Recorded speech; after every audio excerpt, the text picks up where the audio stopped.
Kwa kweli uchungu wa mwana ujuaye ni mzazi. Wakulima wa mpunga katika kaunti ya Kisumu wanakadiria hasara ya mamilioni ya pesa kutokana na uvamizi wa nyuni.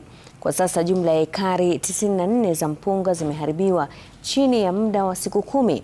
Na kama anavyotuarifu Laura Otieno, waathiriwa sasa wanaitaka serikali kunyunyuza dawa katika mashamba ya kuwaua nyuni hao. Katika eneo la West Kano, kaunti ya Kisumu, wakulima wamerauka shambani. Hii leo hawajafika kukagua mimea yao ya mpunga, bali pia kufukuza nyuni. Kwa siku 10 sasa, mtindo umekuwa huu baada ya makundi ya nyuni kuvamia shamba na kuharibu jumla ya ekari 94 za mpunga. Upande wangu mwenyewe kwa hizo eka 3 nimepoteza karibu 600,000. Tulikuwa tunakadiria tunapata kitu 200,000 per eka.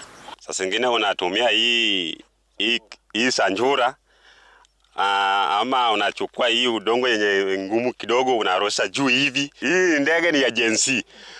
Ukipiga ukurusa tu mawe hivi waendi wanatuangalia tu sisi hivi. Wakulima walioathirika wamezishutumu asasi za serikali kwa kile wanachosema ni utepetevu. Wakulima hawa wakiitaka Wizara ya Kilimo kunyunyuzia dawa za kuwaua nyuni hao kama ilivyokuwa awali. Ndege ilikuwa inakuja hapa inapiga hiyo area wakati tumepanda mchele. Siku hizi watu wa NEMA wametukasia ni kama wanataka tuwalisie ndege yao. Na sisi naye tunataka chakula.